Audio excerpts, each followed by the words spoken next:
Beleza, galera? Hoje é dia 8 de março de 2018 e no último final de semana eu assisti os 2 melhores filmes brasileiros, na minha opinião, até hoje produzidos. Tropa de Elite 1 e 2, sob direção do José Padilha. Só que dessa vez, eu acho que já assisti umas 30 vezes cada um desses filmes, mas dessa vez eu me atentei para algumas coisas que eu não tinha me atentado nos outros filmes, nas outras vezes que eu assisti. E aí eu resolvi gravar esse vídeo aqui para te contar também alguma coisa que eu acho que você pode não ter percebido também. Principalmente do Tropa de Elite 2. Mas vamos lá, para começar. O Tropa de Elite 1, a primeira vez que aparece o traficante baiano, ele está trajando uma camisa do Che Guevara. Ei, baiano. Fala, meu camarada. Por que isso importa? Você vai ver lá no final desse vídeo. Aí beleza, daí começa o Tropa de Elite 2. O Tropa de Elite 2 é emblemático. No começo, quando ocorre aquela rebelião dentro do presídio lá do Bangu 1, uma coisa que pode ter passado aí despercebido é o seguinte: tudo aquilo ali estava combinado. Conforme o combinado, tá aqui as peças. Aí, segura aí. Tudo certo, né? Quero ver mesmo, hein, compadre. Você tá dentro. Marca o cara. A frasezinha que pegou é o seguinte: Essa é um caralho. Cala a boca, tá ganhando dinheiro pra caralho, nossa merda. Tá ganhando dinheiro pra caralho, nossa merda. o Curioli fala assim, pô, pra que isso, Bernardo? E o Bernardo fala, ó, você recebeu uma boa grana, então, tipo assim, fica quietinho aí. Mas então tá aquele rebuliço, e aí no final o que acontece? O Bob vai pra lá, o Bernardo, já sabendo toda essa estratégia, ele pensou o seguinte, ele provavelmente já estava condenado a ficar um bom tempo na cadeia. Então o que ele pensou? Pô, mato todo mundo, pego 2 reféns para eu ter um poder de barganha, chamo um cara dos direitos humanos para me proteger. Negociar o caralho! Chama o seu fraca! Chama o seu fraca! Eu negocio com polícia não! Porque com o cara dos direitos humanos aqui nada vai acontecer comigo.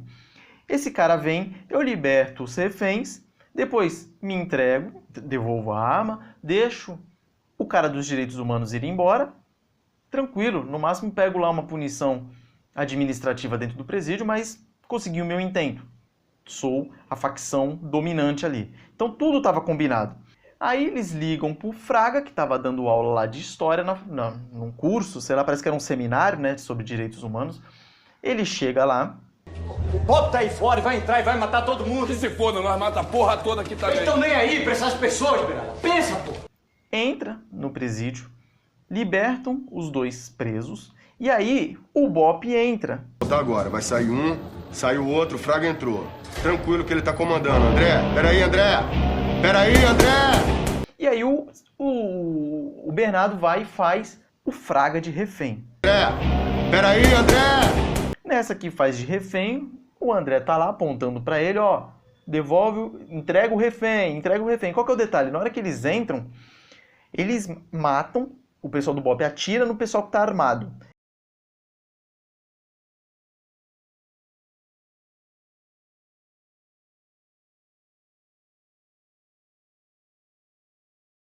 E não atira no Bernardo, obviamente, porque ele tá com o refém. E ele fala, ó, Larga o refém! larga o refém e tal.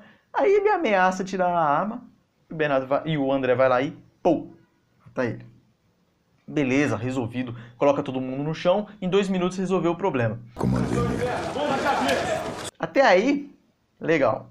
Aí o que vai acontecer? O Fraga, como um excelente militante de esquerda que ele sai dali, vai pra imprensa, a primeira coisa que ele faz é ir pra imprensa pra meter o pau. Pra imediatamente depois, o Coronel Nascimento e o Capitão Matias executarem os presos a sangue frio, porque foi uma execução. Foi uma execução. Aí o Coronel Nascimento até falou, ó, ele aproveitou lá os 5 minutos de fama dele, depois que ele apareceu na televisão, pra sair candidato. E o que ele faz, como um bom canhoto?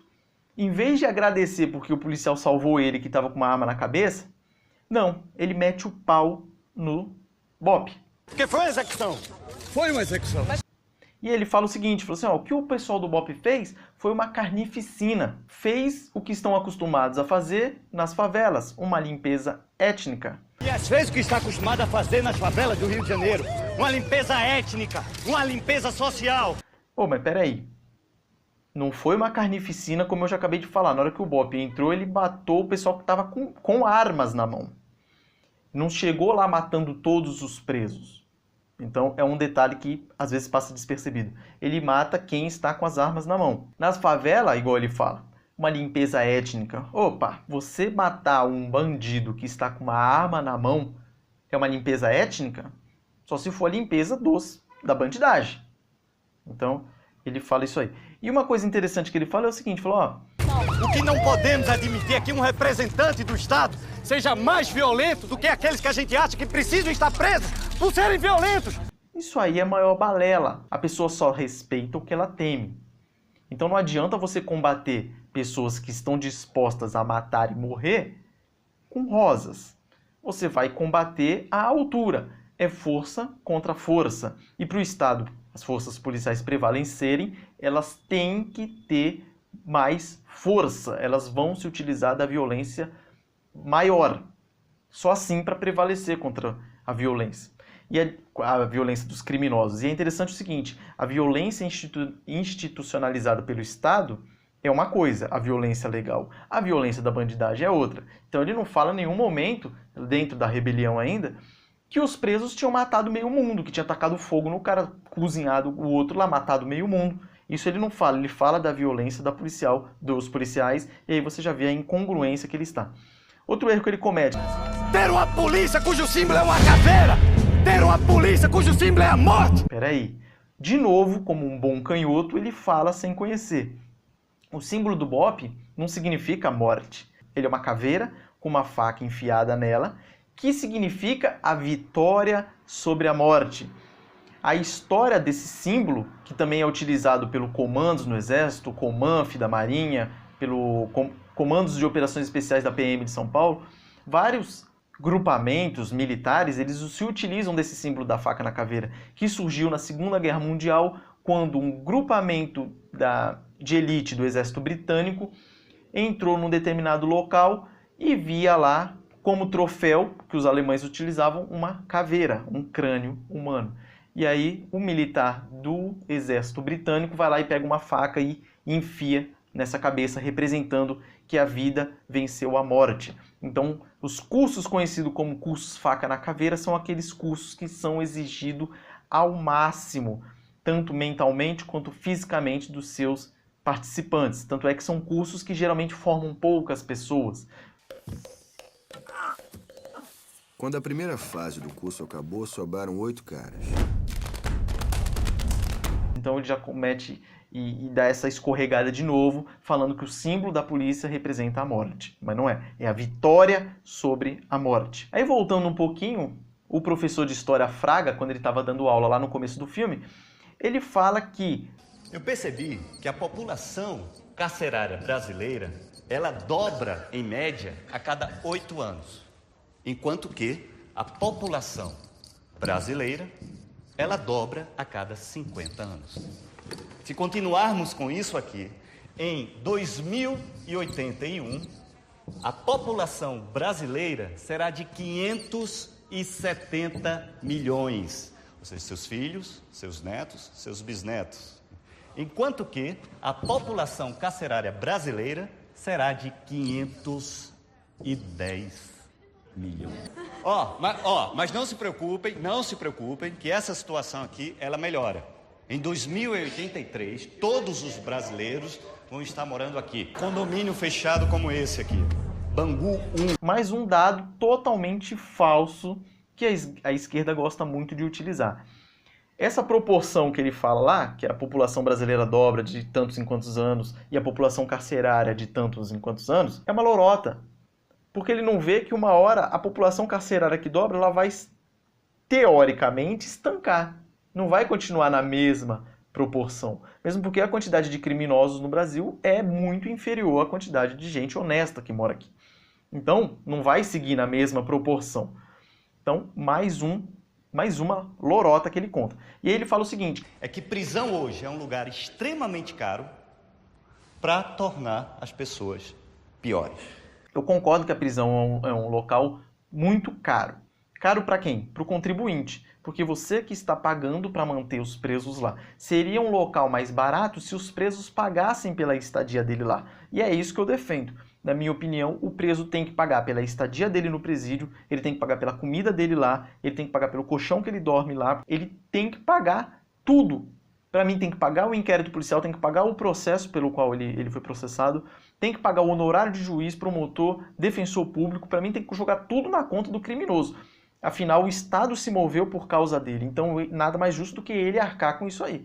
Então ele é punido lá com prisão de 5 anos e mais 100 mil reais para pagar tudo isso.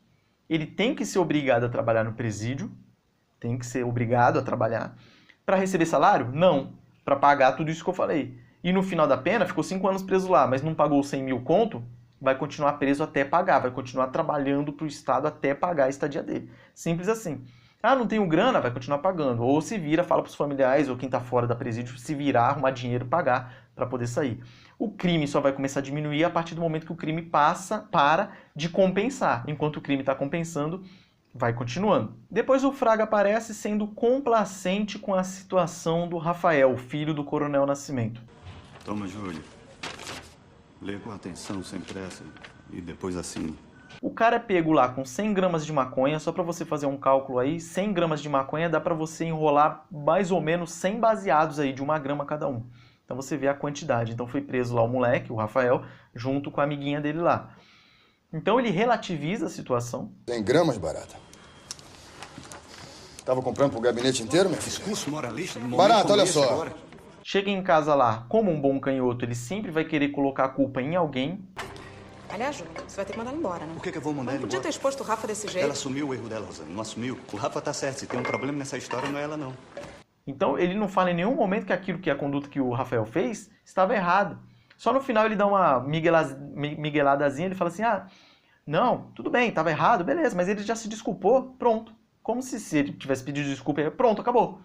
Bom, se você não mandar ela embora, eu não vou mais deixar o Rafa trabalhar com você. Olha, é isso que ele quer, exatamente isso que ele quer. Quer que a gente brigue, quer afastar o Rafa de mim, é exatamente isso. Você acha que aconteceu foi uma coisa normal? Eu não acho que foi normal, Rosana. Como também não acho que foi normal a maneira como ele agiu. Ele quis decidir a vida do filho sozinho, Ele foi não isso que decidiu, aconteceu. simplesmente ele chegou numa delegacia e o filho dele tava lá com 100 gramas de Ele maconha. quis negociar a vida do filho Ele na não- nossa frente, ele- Rosana. ele Em quer o nenhum melhor pro momento, filho, em ele é pai. nenhum Você acha momento... Totalmente relativizando a situação.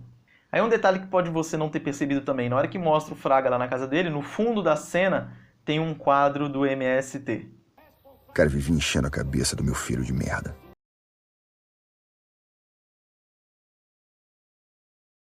Um detalhe que pode também ter passado despercebido, na hora que eles estão no escritório, lá no fundo, observa aí, tem um quadro do Carlos Marighella. Ele disse isso? Ele acha que foi a Não, ele milícia? não falou isso. Até porque o cara tava com medo de falar qualquer coisa. E é interessante quando ele vai se... depois que ele pega os 5 minutos de fama dele, que ele vai se candidatar, o Coronel Nascimento ele até disse, ele falou assim, E claro que todos os intelectuais de esquerda e todos os maconheiros da cidade iam votar nele. Então olha como você já sabe quem seria a base eleitoral dele. Lá pro finalzinho do filme, outra coisa interessante, né, que aconteceu, o Fraga, não mostra no filme, mas com certeza ele é um apoiador do desarmamento. Tá lá ele desarmado, com a mulher dele e o filho dentro do carro, e aí ele depende do Nascimento, um cara armado, para proteger ele e a família dele. E aí, graças à intervenção de uma pessoa armada, ele conseguiu repelir a injusta agressão, acabou sendo baleado o filho dele, mas só que 2 pessoas saíram ilesas. Então, mais uma cena interessante para a gente pensar aí, também fazendo esse link contra o desarmamento. Uma coisa interessante é que ele tenta, o Fraga principalmente, ele tenta mudar o foco, mas no Tropa de Elite 2 inteiro, você percebe, como se a culpa não fosse dos marginais na quebrada lá, nas favelas. A culpa fosse da elite política, sendo que ambos estão errados. Então você tem que combater os traficantes, como mostrou no segundo filme, que o Coronel Nascimento não estava entendendo ainda, combateu, limpou de traficante as favelas, aí deu espaço para as milícias aparecerem. As milícias estavam começando, mas só que com menos organização do que o tráfico tinha e com menos gente do que o tráfico tinha, porque o tráfico já estava se instalado ali há muito tempo. Então o que teria que ter acontecido? Um combate firme contra os traficantes E depois, a mesma coisa com os milicianos. A ideia era essa. E também o combate contra a corrupção. Então é uma esfera que tem que pegar todo mundo. Não tem como falar assim, ó... o bandido ali é vítima da sociedade, então para ele tá tudo bem. A sociedade é cruel, fez ele ser assim. Negativo. Ele é tão culpado quanto o outro político aí também, o corrupto. É todo mundo culpado, todo mundo se lascar. E o que a gente pode concluir com toda essa análise do filme? Primeiro, como eu falei que lá no Tropa de Elite 1 apareceu o baiano utilizando a camisa do Che Guevara, no segundo filme, o Fraga, fã de Marighella e de outras instituições terroristas. Ou seja, tanto o bandido lá, o traficante que está na quebrada, quanto o Fraga esquerdista eram fãs dos mesmos ídolos. Isso é uma coisa interessante e importante. Por quê? Porque demonstra a hipocrisia da esquerda.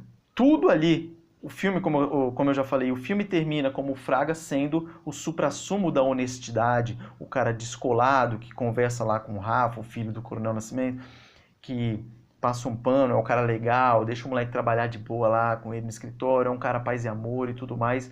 A Júlia tá indo embora agora, eu posso ir com ela? Claro, você pode ir, Rafa. Valeu. Obrigado por hoje. Mas não vê que a ideologia dele é que está fomentando a quebra de todos os valores éticos, morais da sociedade. E depois que você quebra toda a base moral, você quer, por um milagre, que os políticos tenham uma moral elevada.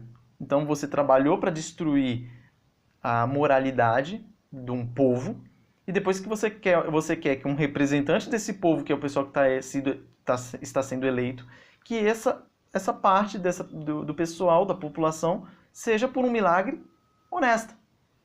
Olha que incongruência interessante. Então tá aí minha opinião a respeito dessa análise que eu fiz do filme aí, e manda aí nos comentários do vídeo se você tem a mesma opinião que a minha. Eu acredito que não, porque muita gente aí, já que amigos meus que eu já conversei, falei sobre essa tese de que na verdade eles tentam o Fraga ser o herói no segundo filme, o pessoal fala, não, o herói foi o Nascimento e tal, mas eu não vejo assim. Eu vejo que quem deu início a arrumar tudo foi o Fraga quando ele apresentou aquela CPI. Dá a impressão que o Nascimento era apenas uma peça dentro do jogo de xadrez que, na verdade, enxugou gelo, não resolveu nada. Então, essa é a minha opinião, beleza? Forte abraço e até mais.